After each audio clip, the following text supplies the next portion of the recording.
Hello students, in today's class we are going to learn 7th standard English lesson number 3.3 that is A Crow in the House. So इसके जो writer हैं वो हैं Ruskin Bond and Ruskin Bond is an Indian author of British descent and means his family belong to Britain. He lives with his adopted family in Mussoorie. वो मसूरी में रहते थे और ये इंडियन ऑथर हैं बट ये पूरा जो भी इन्होंने लिखा है सब इंग्लिश में ही लिखा है. सो लेट्स सी क्या है स्टोरी. ये स्टोरी जो है ये खुद बता रहे हैं क्योंकि इन्होंने ये अपने पे ही बता रहे हैं कि इनके पास एक बर्ड था जो कि क्रो था. सो किस तरीके से उसको लाया, किस तरीके से उसकी जर्नी रही और किस तरीके से उसका एंड हुआ, वो सारी चीज़ें वो बताते हैं. मतलब वही इस कहानी के नरेटर हैं, वही बता रही है कहानी. ठीक है. So let's start. The young crow had fallen from its nest and fluttering about on the road. तो एक छोटा सा कौवा का बच्चा था जो कि गिर गया था. कहाँ पे? अपने नेस्ट से गिर गया था रोड पे, जो कि फ्लटरिंग कर रहा था, मतलब फड़फड़ा रहा था वो यहाँ पे. ठीक है. In danger of being crushed bye a cart और टोंगा और सीज्ड बाय अ कैट. तो ये इसको खतरा था. किससे किससे? इन डेंजर ऑफ बीइंग, इसे खतरा हो सकता था ये किसी कार्ट या टोंगा के नीचे आके क्रश्ड कुचला जा सकता था. ओके. या फिर कोई कैट या डॉग ही इसे सीज्ड कर सकता था, मतलब जब्त कर सकता था, मार सकता था. When I picked it up and brought it home. तो फिर मैंने क्या किया, इसे उठाया और इसे घर पे लेके आया. It was in a sorry condition, मतलब बहुत ही पुअर कंडीशन में था, बहुत ही क्रिटिकल कंडीशन में था. सॉरी कंडीशन का दैट मीन्स यहाँ पे कि बहुत ही वेरी पीटीफुल कंडीशन, लाइक बहुत ही पुअर कंडीशन में था वो. बिग गैपिंग, अब बता रहा है किस तरीके से उसका पुअर कंडीशन था. बिग गैपिंग, उसकी जो चोंच थी इस तरीके से गैप आ गया था, मतलब ओपन था क्योंकि वो गिर गया था ऊपर से. हेड ड्रॉपिंग, और उसका सर झुका हुआ था, उसे चोट आई हुई थी. तो यहाँ पे एकदम बिल्कुल ही वो वीक था, बच्चा था तो ऊपर से गिर गया था, तो इस तरीके से उसके बीक में गैपिंग आ गया था. इस तरीके से ज़ोर ज़ोर से सांस ले रहा था, तो उसकी मतलब उसके जो बीक थे वो खुले ही थे और सर झुक गया था. And we did not expect it to live. We मतलब वो जो नरेटर, जो यहाँ पे राइटर है वो, और उसके ग्रैंडफादर. सो बोल रहा है कि बिल्कुल भी हमें एक्सपेक्ट नहीं था कि वो ज़िंदा बचेगा. But grandfather and I did our best to bring it round. Bring it round मतलब make it conscious, make it alive. इसे जीने के लिए हमने सब कुछ किया, मतलब हम जितना अपना बेस्ट कर सकते थे हमने किया. We fed it by prising its beak gently open with a pencil, pushing in a little bread and milk. तो इसने क्या बोला यहाँ पे कि हमने उसे खिलाया. प्राइजिंग का मतलब क्या है? Try to open it. इसका जो लाइक फोर्स टू ओपन, इसका जो बिग था उसे इस तरीके से ओपन करने की कोशिश कर रहे थे. और क्या कर यहाँ पे किया? पेंसिल से, मतलब कि ये बिग है सो इसमें पेंसिल रखा इस तरीके से और उसके मुंह में ब्रेड और मिल्क डाला, bread and milk. And then removing the pencil to allow it to swallow. उसके बाद पेंसिल हटा लिया ताकि वो अंदर उसे स्वेलो कर सके, निगल सके. We varied this diet with occasional doses of grandmother's homemade plum wine. और हम इसे क्या, सिर्फ ऐसा नहीं कि सिर्फ ब्रेड और मिल्क ही दे रहे थे, हम अलग अलग तरीके का वेरिड मतलब डिफरेंट डाइट उसे दे रहे थे, खाना दे रहे थे जो हमारी ग्रैंड मदर घर पे बनाती थी. वाइन, प्लम वाइन का मतलब जो जूस निकालती थी प्लम का. प्लम एक फ्रूट होता है, सो उसका जब जूस निकालती थी वो भी हम उसे देते थे. And as a result the young crow was soon on the road to recovery. Road to recovery का मतलब यहाँ पे क्या है, एक फ्रेज़ है like trying to get better और हेल्दी. जल्दी से वो ठीक होने की कोशिश कर रहा था और जल्दी जल्दी वो ठीक भी हो गया. इन रिज़ल्ट क्या हुआ? जो यंग क्रो था, छोटा सा बच्चा था, वो जल्दी ही ठीक हो गया. He was offered his freedom but he did not take it. मतलब ही वॉज मतलब जो राइटर है, जो यहाँ पे नरेटर है, जो बात बता रहा है कहानी, उन्होंने क्या कोशिश की कि इसे छोड़ दिया जाए, इसे फ्रीडम दे दिया जाए, इसे उड़ा दिया जाए. लेकिन ये उसे एक्सेप्ट नहीं किया. Did not take it, did not take it मतलब कि उसने एक्सेप्ट ही नहीं किया, वो उड़ा ही नहीं. Instead he made himself at home in the house. उसके बदले में क्या किया उसने, यहाँ पे घर पे ही मतलब कि रह गया वो. ठीक है. यहाँ पे वो घर पे ही रह गया, उड़ा नहीं और घर पे ही रह गया, घर को ही अपना घर समझ लिया. Grandmother, aunt Mabel and even some of grandfather's pets objected. Grandmother जो थी उनकी और जो मैबल आंटी थी उनकी, वो भी, और ग्रैंड फादर के और भी अलग पेट्स थे ना, और भी उन्होंने कई सारे पेट्स रखे हुए थे जैसे डॉग, हॉर्नबिल, वो रखे थे.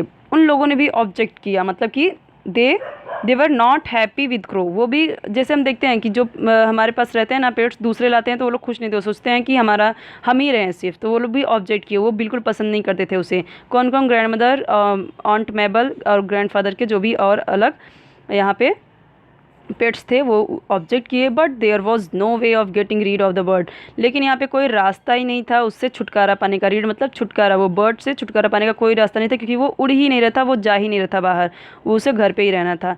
ही took over the administration of the house.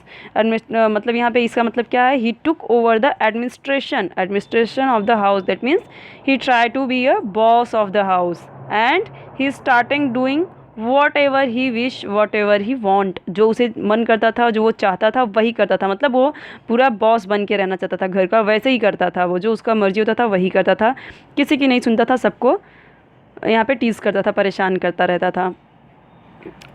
ठीक है, क्योंकि हमें पता है जो क्रो होते हैं बहुत ही नॉटी होते हैं, बहुत ही मस्तीखोर होते हैं। यहाँ तक कि हम कुछ देखते हैं, आप देखोगे गांव वगैरह में तो कुछ ऐसा रखा रखा रहेगा, या फिर कोई कुछ खा रहा है तो हाथ से लेके भाग जाता है, या फिर जो भी हम कुछ जैसे कटोरी वगैरह रखी हुई है, कुछ उसमें खाना बना है, वो कटोरी उठा के लेके चले जाते हैं। ठीक है, इस तरीके से रहते हैं, थोड़ी से ये नॉटी होते हैं। We were not sure that he was male but we called him Caesar. यहाँ पे वो श्योर नहीं थे कि उसको वो मेल है या फीमेल है, क्योंकि वो बर्ड है तो उनको कैसे पता चल सकता है, तो उन्होंने बस वैसे ही उसका नाम रख दिया सीज़र। उसको कोई तो नाम चाहिए बुलाने के लिए, पेट्स के हम नाम रखते हैं ना अलग अलग, जैसे डॉग्स के टॉमी इस तरीके से रखते हैं, तो वो भी उसका नाम रख दिया सीज़र। बिफोर लॉन्ग, ज़्यादा टाइम नहीं हुआ था, Caesar was joining us at meal times. वो हमारे साथ मील, जब चाहे लंच हो, डिनर हो, ब्रेकफास्ट हो, तो ये क्या करता था, ये जो उसको ज्वाइन करने जाता, मतलब साथ में जब ये लोग खाने आते थे तो ये भी बैठ जाता था खाने उनके साथ में। Besides finding his own grubs और बीटल्स इन द गार्डन। मतलब कि बिसाइड्स वो अपने जो ग्रब्स लाइक जो इंसेक्ट्स होते हैं, बीटल्स होते हैं गार्डन में, वो तो खाता ही था, उसके ऊपर ये क्या होता था कि ये जब खाने बैठते थे तब भी ये आ जाता था खाने। तो मतलब गार्डन से वो सारे जो इंसेक्ट वगैरह वो खाता था, और ऊपर से ये जब खाने बैठते थे तो भी खाता था। He danced about on the dining table and gave us no peace until he had been given his small bowl of meat and soup and vegetables. तो वो तब तक डांस करता था। Dance mean in the sense क्या है, वो इधर उधर हॉप करता रहता था, कूदता रहता, कभी इधर कभी उधर, इस तरीके से, तब तक जब तक कि मतलब फ्लैटरिंग करता रहता, फड़फड़ाता रहता था इस तरीके से अपने पंख को, तब तक वो शांत नहीं बैठता था जब तक कि उसे एक स्मॉल बोल में मीट ये सारी चीज़ें उसे ना दे दी जाए, उसका खुद का खाना नहीं दे दिया जाता था, वो इस तरीके से करता रहता था। ही वॉज ऑलवेज रेस्टलेस। रेस्टलेस का मतलब क्या है यहाँ पे, नेवर काम। ही ऑलवेज मूविंग अराउंड, वो इधर उधर हमेशा घूमता रहता था। फिजिटिंग, फिजिटिंग का मतलब क्या है, like flapping here and there, move around here and there, इधर उधर वो फिजिटिंग करते रहता था, मतलब एक जगह पे बैठता ही नहीं था। So he was always restless, fidgeting about investigating things. Investigating things मतलब क्या है, हर चीज़ को उलट पलट के इधर उधर ढूंढ ढूंढ के कुछ ना कुछ खोजता रहता था और देखता रहता था, ये ऐसा है वैसा है, पूरा का पूरा मतलब उसे एकदम से जैसे कि पूरा इन्वेस्टिगेट करता रहता है, जैसे कैसे पुलिस वगैरह इन्वेस्टिगेट करते हैं, कोई चीज़ों को ढूंढ के पूरा तह तक जाते हैं यहाँ वहाँ, वैसे ही ये करता था। ठीक है, मतलब चीज़ों को उलट पुलट सब बिखरा देता था। He would hop across a table to empty a matchbox of it content और rip the daily paper to shreds और overturn a vase of flowers. इसका मतलब क्या है, वो क्या करता रहता था कि टेबल पे इधर उधर कूदता रहता था, हॉप करता रहता था, हॉपिंग करते रहता था, और जो मैच बॉक्स होता था, जो माचिस की डिब्बी होती थी, उसे पूरा एम्प्टी कर देता था। मतलब इसकी बीक तो बहुत बड़ी होती है, सो ये क्या करता था, उसे तोड़ फोड़ देता था और उसमें का जो मैच स्टिक होता था पूरा इधर उधर बिखरा देता था। और क्या करता था, या फिर वो रिप मतलब कि पूरा यहाँ पे लाइक स्प्लिट कर देता था, चीर पूरा फाड़ देता था। ठीक है, क्या फाड़ देता था, पूरा न्यूज़पेपर जो होता था, न्यूज़पेपर वो पूरा फाड़ देता था और श्रेड कर देता था। श्रेड का मतलब यहाँ पे क्या है, श्रेड का मतलब यहाँ पे पूरी तरीके से बिखेर देता था, स्मॉल पीसेस में उसे बिखेर देता था, पूरा घर गंदा कर देता था, पूरा रूम मतलब बेकार कर देता था, और इस तरीके से चीज़ों को नुकसान करता था। और क्या करता था, overturn a vase of flowers. यहाँ पे जो फ्लावर्स का वॉस होता है वो भी क्या करता था, ओवरटर्न मतलब गिरा देता था। ठीक है, गिरा देता था, तोड़ देता था। और tug at the tail of one of the dogs. और क्या करता था, वो टग का मतलब पुल, खींचता था, किसका, अपनी चोंच से। ये जो डॉग एक रहता था उसका पूंछ वो खींचता था, मतलब टीज़ करता था, उसको परेशान करता था। इस तरीके से वो इन्वेस्टिगेटिंग करता था, मैच बॉक्स उलट पुलट कर देता था, और जो न्यूज़पेपर रहता था उसे फाड़ के इधर उधर बिखेर देता था पूरा यहाँ वहाँ, और फ्लावर वॉस को इस तरीके से गिरा देता था, तोड़ देता था, डॉग्स के टेल को खींचता था, परेशान करता था। Now that crow will be the ruin of us, grumbled grandmother. तो जो ग्रैंड मदर थी वो इस तरीके से ग्रम्बल की, मतलब कि बड़बड़ाई वो इस तरीके से मन में ही, और कि ये जो क्रो है हमें बर्बाद कर देगा, क्योंकि वो सारे सामान को नुकसान करता रहता था। ग्रैंड मदर पिकिंग मैरीगोल्ड्स, वो जो मैरीगोल्ड फूल होता था, फ्लावर होता था, मतलब उसे कारपेट से उठाते हुए बोली, क्योंकि उसने सब गिरा दिया था ना वॉस को, उसने तोड़ दिया फ्लावर वॉस को। तो वो क्या कर रही थी, वो जो तोड़ दिया तो नीचे से वो कारपेट पे जो गिरे हुए फ्लावर थे मैरीगोल्ड के उसे उस पर मतलब उठा रही थी और इस तरीके से बोली, can't you keep him in a cage, क्या तुम उसे केज में नहीं रख सकते, पिंजड़े में नहीं रख सकते। We did try keeping Caesar in cage, हमने ट्राई किया सीजर को केज में रखने के लिए, पिंजड़े में रखने के लिए, केज मीन्स पिंजड़ा, जो कि ग्रैंड मदर ने बोला so. But he was so angry and objected with such fierce cawing and flapping. But जो ये सीजर था, क्रो था, ये बहुत ही एंग्री हुआ, बहुत ही गुस्सा हुआ। फियर्स मीन्स कि फियर्स का मतलब भी बहुत ही गुस्से में हो गया, और ऑब्जेक्ट किया इस पर, मतलब कि उसे नहीं रहना उसमें, ठीक है। ऑब्जेक्टेड का मतलब वो उसमें खुश नहीं था, और उसने इस पर किस तरीके से ऑब्जेक्ट किया, विथ कॉइंग, मतलब काँव काँव करके, चिल्ला के, फ्लैपिंग करके, इधर उधर फड़फड़ा के, पूरा मतलब इस तरीके से दिखा रहा था, गुस्सा दिखा रहा था, ऑब्जेक्शन ले रहा था कि मैं इसमें नहीं रहूँगा, इस तरीके से। That it was better for our nerves and peace of mind to give him the run of the house. So इससे अच्छा है, वो जो इतना काँव काँव चिल्ला रहा है, उससे अच्छा है कि हम थोड़ा शांति से अगर रह सके, तो ऐसा करने के लिए हमें उसे घर में ही छोड़ना होगा। मतलब कि इतना वो इस तरीके से कर रहा है, परेशान कर रहा है, तो अपनी नर्व्स को हम पीस, शांति के लिए, माइंड की शांति के लिए, चलो उसे घर में ही छोड़ दो, क्योंकि वो परेशान कर दिया था, केज में नहीं रह रहा था। He did not show any inclination to join the other crows in the banyan trees. अब उनके पास में बनियन ट्री है, ठीक है, बरगद का पेड़ है, पर वो कोई इंटरेस्ट ही, इंक्लिनेशन का मतलब क्या है, showing an interest, he is not showing an interest, वो कोई इच्छा ही नहीं दिखा रहा था उनके साथ। जैसे हम देखते हैं कि जो बर्ड्स होते हैं अपने बर्ड्स के साथ अपने ग्रुप में रहना चाहते हैं, पसंद करते हैं, बट इसको कोई इंटरेस्ट नहीं है। ये क्या, वो उनके बनियन ट्री पे जो क्रोज रहते थे बाकी, उनके साथ में जाता ही नहीं था, कोई इंटरेस्ट ही नहीं था उसे। Grand father said this was because he was really a jungle crow. तो वो बोले, ग्रैंडफादर बोले, लगता है ये इसलिए नहीं जाता क्योंकि ये एक जंगली क्रो है, रेवन ऑफ सॉर्ट्स, एक रेवन के प्रकार का। मतलब रेवन क्या होता है, कौवा की एक स्पीसीज़ होती है, मतलब जैसे अलग अलग होते हैं ना स्पीसीज़, अलग अलग कौवे ही रहते हैं, बट थोड़ा बड़े रहते हैं, पूरा ब्लैक रहते हैं। हम देख सकते हैं अपने यहाँ पे भी दो तरीके के हमें कौवे दिखते हैं, एक तो उनके ऊपर ग्रे कलर के पंख होते हैं थोड़े से, और एक पूरे ब्लैक होते हैं। सो वो बोले कि रेवन प्रकार का होगा ये शायद, and probably felt a little contemptuous of very ordinary carrion crow. और बोले या फिर ऐसा हो सकता है ये थोड़ा कंटेम्प्टियस फील कर रहा हो, contemptuous means expressing like deep hatred, या उनके साथ रहना वो पसंद नहीं करता होगा। ये जो कैरियन क्रोज हैं, कैरियन क्रोज मतलब क्या होता है, वो crows like crows who's feeding on dead और डिकेइंग फ्लेश, जो मरे हुए सड़े हुए उनके फ्लेश खाते हैं, मीट खाते हैं, या एनी अदर गार्बेज खाते हैं। सो उन क्रोज के साथ में रहना ये पसंद नहीं करता होगा, ठीक है। But it seem to me that Caesar having grown used to living with humans on equal terms. लेकिन यहाँ पे जो सीजर, जो यहाँ पे नरेटर है, जो ऑथर है, वो क्या बोल रहे हैं कि मुझे ऐसा लगता था, दादाजी ने तो बोला या तो ये रेवन होगा, या फिर ये उनके साथ रहना पसंद है, उनसे हेट करता होगा, घृणा करता होगा, जो कि ऑर्डिनरी, साधारण से जो कैरियन क्रोज हैं, कैरियन क्रोज जो इधर उधर मीट वगैरह खाते हैं, सड़े गले या फिर और गार्बेज खाते हैं, उनसे ये हेट करता होगा, कंटेम्प्टियस होगा, उनसे पसंद नहीं करता होगा, इसके लिए वो इनके साथ नहीं जाना चाहता। लेकिन सीज़र को क्या, लेकिन जो यहाँ पे ऑथर है उनको क्या लगता है कि सीज़र जैसे बड़ा हुआ, किसके साथ बड़ा हुआ, ह्यूमंस के साथ बड़ा हुआ, हमारे साथ बड़ा हुआ है, क्योंकि बचपन से यहाँ पे रहा। सो वो इक्वल देखता है कि मतलब कि इंसानों से कंपेयर कर रहा है कि मेरा स्टैंडर्ड क्या है, अभी हाई लेवल का है, इंसानों के साथ बड़ा हुआ है। सो अपने को और ह्यूमन को इक्वल लेवल पे देख रहा है। हैड बिकम स्नॉबिश, स्नॉबिश मतलब थोड़ा सा सेल्फिश हो गया, लाइक शोइंग एटीट्यूड और बीइंग प्राउड, थोड़ा सा प्राउड फील कर रहा है, और एटीट्यूड भी दिखा रहा है कि मैं तो इंसानों के साथ रह रहा हूँ, इतना अच्छे घर में इतना अच्छा अच्छा खा रहा हूँ, तो अभी मैं उन लोगों के साथ क्यों जाऊँ, इस तरीके से, ठीक है। स्नॉबिश का मतलब कि थोड़ा दिखावा करना, एटीट्यूड, प्राउड फील हो रहा है उसे। सेल्फिश या कह सकते हैं, सेल्फिश नहीं बट प्राउड फील कर रहा है, एटीट्यूड है उसमें कि मैं तो इंसानों के साथ रह रहा हूँ, इतना अच्छा खा पी रहा हूँ, मैं उन लोगों के साथ क्यों जाऊँ। And did not wish to mix with his own kind, और उन लोगों के जैसे जो और जो कैरियन जो ऑर्डिनरी क्रोज हैं उनके साथ में वो रहना पसंद नहीं करता, इसके लिए ऐसा उसे लगा ऑथर को। He would even squabble, squabble means क्या, लाइक फाइट, झगड़ा, वो हमेशा झगड़ा करता रहता था किससे, हैरोल्ड द हॉर्नबिल, जो हॉर्नबिल एक बर्ड है वो भी पेट थी वो ऑथर की, वो भी थी वहाँ पे। सो उसके साथ हमेशा स्क्वेबल करता था, मतलब फाइट करता था, झगड़ा करता रहता था हैरोल्ड। उस हॉर्नबिल का नाम यहाँ पे क्या है, Harold. Perching on top of Harold's cage, perching मतलब सिटिंग, बैठ जाता था, पर्चिंग मतलब sitting on the top of, ये केज है इसके ऊपर बैठ जाता था।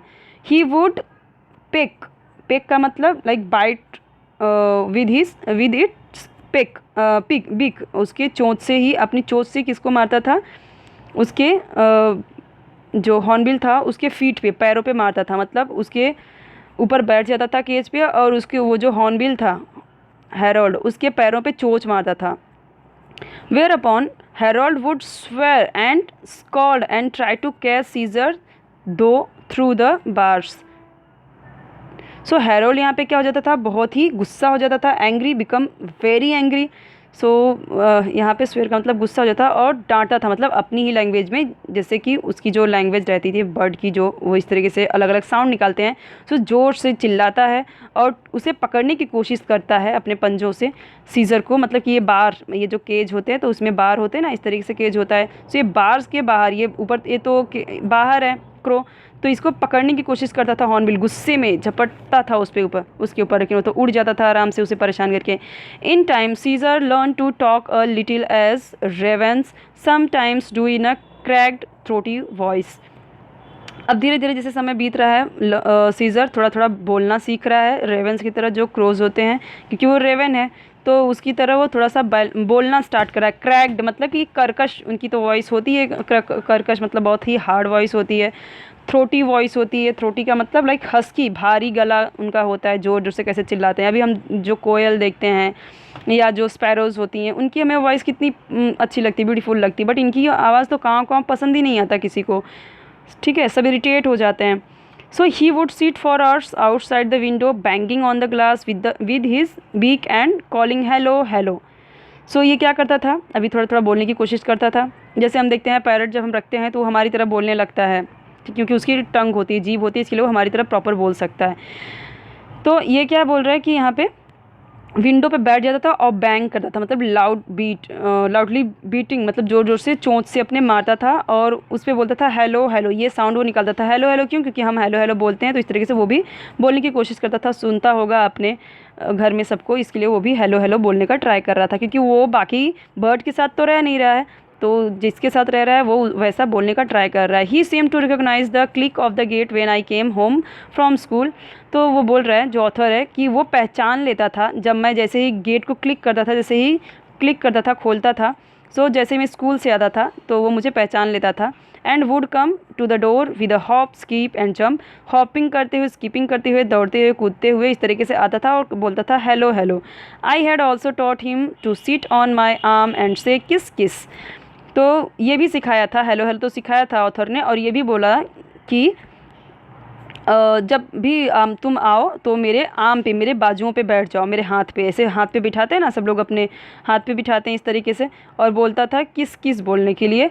While he placed his head gently against my mouth, और जब मैं किस किस बोलता था सो वो क्या करता था, किस देने की, मतलब किस करने की, वो जो बच्चा था, जो वो ऑथर है, उसके फेस, उसके माउथ के पास में अपने हेड को रख देता था, मतलब कि किस जैसे करता था, क्योंकि किस का मतलब उसने ऐसे सिखाया था उसे। On one of aunt Mabel's visit, एक बार क्या हुआ कि जो मेबल थी उसकी आंटी वो आती हैं। Caesar alighted on her arm and cackled kiss kiss. So scissor आता है, अलाइटेड का मतलब यहाँ पे लाइक उड़ के आता है और बैठ जाता है, ठीक है, अलाइटेड मतलब descend from the air and settle.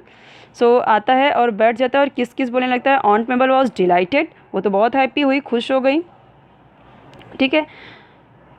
And possibly flattered, और क्या मतलब कि अभी जब आ गया इस तरीके से तो वो फ्लैटर्ड करने लगी, फ्लैटर मतलब हैप्पी हो गई, खुश हो गई, तो और उसे प्यार करने लगी। And leaned forward for a किस, और एक किस करने के लिए, मतलब कि करने की कोशिश की जब उसने बोला किस किस।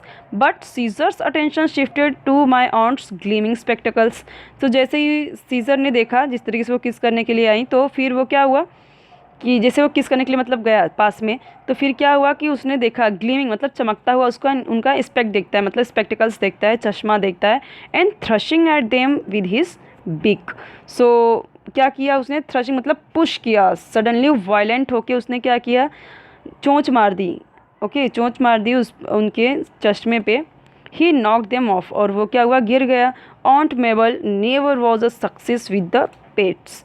सो जो यहाँ पे बता रहा है मेबल, उनकी जो आंटी थी, तो ये कभी भी सक्सेस नहीं हुई पेट्स के साथ, मतलब कभी भी उनके साथ घुल मिल नहीं पाई, और इस तरीके से सीज़र भी कभी उनके साथ घुल मिल नहीं पाया। इस तरीके से वो फिर एंग्री हो गई क्योंकि उसने चश्मा इस तरीके से गिरा दिया, तो गुस्सा तो होगी ही वो। ओके, पेट और pest, grandmother insisted that Caesar was a pest, मतलब कि ग्रैंड मदर गुस्सा हो जाती है, बोलती है ये पेट है या पेस्ट है, मतलब एक पेट एनिमल है या पेस्ट मतलब कीड़े मकोड़े जैसा। जैसे पेस्ट क्या होते हैं, लाइक इंसेक्ट, न्यूसेंस, जो कि हमें बहुत इरिटेट करते हैं, ट्रबलसम क्रिएट करते हैं, लाइक मॉस्किटोज, कॉकरोचेस। ये आप कोई पेट इन्हें कोई पालता है क्या, क्योंकि ये बहुत ही इरिटेटिंग होते हैं, न्यूसेंस होते हैं, बहुत ही ट्रबलसम होते हैं। इसके लिए उस पेट को उन्होंने पेस्ट से कंपेयर किया कि ये पेट है या पेस्ट है। ग्रैंड मदर इंसिस्टेड कि वो पेस्ट ही है, इस तरीके से हरकतें हैं उसकी कि वो पेस्ट है, in spite of his engaging habits. So उसका जो ये मतलब इस तरीके से अट्रैक्टिव और चार्मिंग जो उसका हैबिट था वो उन्होंने नहीं देखा, इन स्पाइट ऑफ हिज जो उसका इंगेजिंग हैबिट्स था। लाइक इंगेजिंग का मतलब यहाँ पे क्या है कि चार्मिंग एंड अट्रैक्टिव हैबिट्स जो उसकी है वो नज़रअंदाज कर दी, और इस तरीके से उसको बोलती हैं दादी माँ कि ये पेस्ट है। इफ़ ही मतलब काफ़ी अच्छा भी था, मतलब जो बच्चा था उसके लिए तो बहुत ही अच्छा था, क्योंकि उसके साथ खेलता था और बाकी चीज़ें करता था। If he had restricted his activities to our own house it would not have been so bad, but he took to visiting neighbouring houses and stealing pens और पेंसिल्स। देखिए बोल रहा है कि अगर वो ये एक्टिविटीज़ सिर्फ हमारे घर में करता, जो कर रहा था, तो ठीक है, कोई बात नहीं, but it would not have been, ये तो बहुत बुरा करता था। वो जाता था दूसरों के घर में, जो आस पड़ोस के घर थे वहाँ पे भी विजिट करता था, जाता था बिना बुलाए, और क्या करता था, चोरी करता था। क्या क्या चुराता के लाता था वो, pens, pencils, hair ribbons, combs, keys, और क्या, shuttlecocks, toothbrushes and false teeth, ये सब कुछ वो चुरा के लेके आ जाता था। ये जो क्रोज होते हैं ना, ऐसे ही करते हैं, मतलब कि जैसे हम लोग भी अगर कभी पानी रखते हैं भर के बर्ड्स के लिए, तो ये क्या करते हैं, इतना मतलब नॉटी होते हैं कि कोई और पानी ना पिए, खुद पी लेंगे, और क्या करेंगे, उसमें सब गंदी गंदी चीज़ें डाल देंगे, लाइक कोई एकदम सड़ी हुई फिश डाल देंगे, सब कचड़े उसमें डाल देते हैं ताकि दूसरे बर्ड्स पानी ना पिए। तो ये बहुत ही नॉटी होते हैं और सारी चीज़ें ऐसे चुरा चुरा के लेके चले जाते हैं, कटोरी वगैरह कुछ भी होता है चुरा के लेके चले जाते हैं। सो इनकी हैबिट ही होती है ये तो। Okay, so he was specially fund of toothbrushes, ये टूथब्रश के बहुत ही शौकीन था, ये टूथब्रश का बहुत शौकीन था। ये सारी चीज़ें वो चुरा चुरा के लाता था, and made a collection of them on top of the cupboard in my room. और जो ऑथर बता रहा है कि जो मेरा रूम में जो कबर्ड था उसके ऊपर, ये देखो ये कबर्ड है, नीचे था, नीचे कबर्ड है, ऊपर में सब कुछ ये रखा है, सब कुछ ला के चुरा चुरा के। Most of the neighbours were represented in our house by a toothbrush. ज़्यादा से ज़्यादा जो नेबर्स थे ना, वो कैसे रिप्रेजेंट करते थे मेरे घर को, कि बाय अ टूथब्रश, टूथब्रश से वो क्या करते थे, रिप्रेजेंट करते थे, क्योंकि उनके जो टूथब्रश होते थे वो चुरा चुरा के लाता था। Toothbrush sales went up that year, मतलब कि बोल रहा है कि इस साल तो टूथब्रश का बहुत ही ज़्यादा यहाँ पे सेल हुआ, क्योंकि वो क्या करता था कि टूथब्रश चुरा चुरा के लाता था, तो जिसका चुराता था उसको ख़रीद के देना पड़ता था, या तो वो खुद यहाँ पे उसको देना पड़ता था, या फिर वो लोग ख़रीदते थे। तो फिर क्या होता था कि मतलब इस बार तो टूथब्रश का सेल बहुत ही हाई हो गया, मतलब यहाँ पे थोड़ा सा कॉमेडी करता है वो। So did grandmother's blood pressure, तो यहाँ पे ग्रैंड मदर का ब्लड प्रेशर हाई हो जाता था, गुस्सा हो जाती थी। Caesar spied on children going into the bania's shop and often managed to snatch sweets from them as they came out. तो यहाँ पे क्या करता था, जैसे ही सीज़र मतलब कि दूसरे जो बनिया के शॉप से बच्चे जाते थे, वहाँ से कुछ स्वीट्स लाते थे, तो ये स्नैच कर लेता था, खींच लेता था, चुरा लेता था, और वहाँ से भाग जाता था। जैसे ही बच्चे सामान लेके आते थे, चुरा के भाग जाता था, मतलब उनसे खींच के भाग जाता था। क्लोथ्स पेक्स फैसिनेटेड हिम, और क्लोथ्स पेक्स जो क्लिप्स होते हैं ना, कपड़े इस तरीके से डालने के लिए ऊपर से क्लिप्स लगाए जाते हैं ताकि उड़े नहीं, वो भी उसे मतलब उसमें भी उसे बहुत इंटरेस्ट था, ठीक है, वो भी उसे बहुत पसंद था और उसकी तरफ अट्रैक्ट होता था। Neighbours would return from the bazaar to find their washing lying in the mud and no sign of the pigs. जब नेबर्स क्या करते थे, बाजार से वापस आते थे, देखते थे जो वो कपड़े डाले हुए रहते थे धो के, उन्हें कहाँ मिलता था, मड में, क्योंकि क्लिप्स तो उसने हटा दिया, चुरा लिया वहाँ से, और वहाँ पे पेक्स नहीं रहता था, जो क्लिप्स होते थे वो नहीं रहता था, और उनके कपड़े पूरे मिट्टी में लिपटे हुए रहते थे, क्योंकि वो नीचे गिर गया तो मिट्टी ही लगेगा। It was Caesar's gardening activities that finally led to disaster. जो इसकी गार्डनिंग की एक्टिविटीज़ थी, जो वो गार्डन से चुराता था कोई चीज़ें, ये फाइनली उसके लिए डिज़ास्टर हो गया, मतलब उसके लिए ये बहुत ही बड़ा उसके लिए डिज़ास्टर हो गया। He was helping himself to our neighbor's bean when a stick was flung at him, breaking his leg. He was helping himself. वो क्या कर रहा था, अपनी हेल्प कर रहा था, मतलब नेबर्स के बीन्स चुरा रहा था, और तभी क्या हुआ, किसी ने फ्लंग मतलब उड़ा के इस तरीके से मतलब कि स्टिक से दे मारा दूर से, और इससे उसका पैर में लग गया और टूट गया। I carried the unfortunate bird home, और मैं उस अनलकी बर्ड बेचारे को घर पे लेके आया। अनफॉर्चुनेट क्यों, कि एक बार तो ऐसे हुआ था तो फिर लेके आया बचाए, अभी फिर से ऐसे हो गया तो मतलब कि लग गया उस बेचारे को। And grandfather and I washed and bandage his leg as best we could. So हमने उसके पैरों को धोआ, बैंडेज किया, और मतलब पूरा कोशिश की, जितना हम अच्छा कर सकते थे उसे ठीक करने की कोशिश की, बट इट वुड नॉट मेंड। लेकिन यहाँ पे क्या बोल रहा है कि इम्प्रूवमेंट, मेंड मतलब बिल्कुल भी इम्प्रूवमेंट नहीं हुआ, वो ठीक नहीं हो रहा था। सीजर्स हंग हिज लेग, मतलब कि इमोशनली डिस्टर्ब हो गया वो। हंग मतलब उसका हेड क्या हो गया, इमोशनली डिस्टर्ब, झुक गया धीरे धीरे, और धीरे धीरे वो नो लॉन्गर टॉक्ड, और धीरे धीरे वो बात भी करना बंद कर दिया, बात नहीं कर पाता था। He grew weaker day by day, दिन ब दिन वो कमज़ोर होता गया। रिफ्यूजिंग टू ईट, और खाने के लिए भी मना कर देता था, कुछ भी खाता नहीं था, बात करना बंद किया, इस तरीके से अपने सर को झुकाया रहता था, और दिन ब दिन वो कमज़ोर होता गया, क्योंकि वो ठीक नहीं रहता। उसका पैर में अब दर्द है, चोट है, अंदर से उसे फीवर है, तो कैसे ठीक हो सकता है, कैसे खाएगा। An occasional sip of grandmother's homemade wine was all that kept him going. तो जो ओकेजनल सिप, जो कि वो वही सिप पीता था जो वो बनाती थी वाइन, जो जूस निकाल के, प्लम वगैरह का जो फ्रूट्स के जूस निकाल के देती थी, उसी पे वो थोड़ा बहुत जी रहा था। One morning I found him dead on the sofa, एक दिन मैंने उसे सोफ़ा पे डेड पाया, मरा हुआ। His leg stiff in the air, तो उसके पैर इस तरीके से एकदम एकदम हार्श, एकदम टफ हो गए थे उसके हवा में, इस तरीके से उसके पैर एकदम कड़क थे। पुअर सीजर, बेचारा Caesar. His antisocial habit and had led to his early end, उसका जो एंटी सोशल मतलब क्या, कि वो ऐसे काम करता था जो कि सोसाइटी में नहीं करना चाहिए, वो सारी चीज़ें वो करता था जो सोसाइटी को बिल्कुल पसंद नहीं थी, ऐसा काम करता था वो, ठीक है, चोरी वोरी करता था, लाइक वो सबको परेशान करता था। तो ये क्या है, एंटी सोशल है। इसकी वजह से उसकी जो डेथ, जो एंड है, जो वो ख़त्म हो गया इतनी जल्दी मतलब कि उसकी लाइफ ख़त्म हो गई।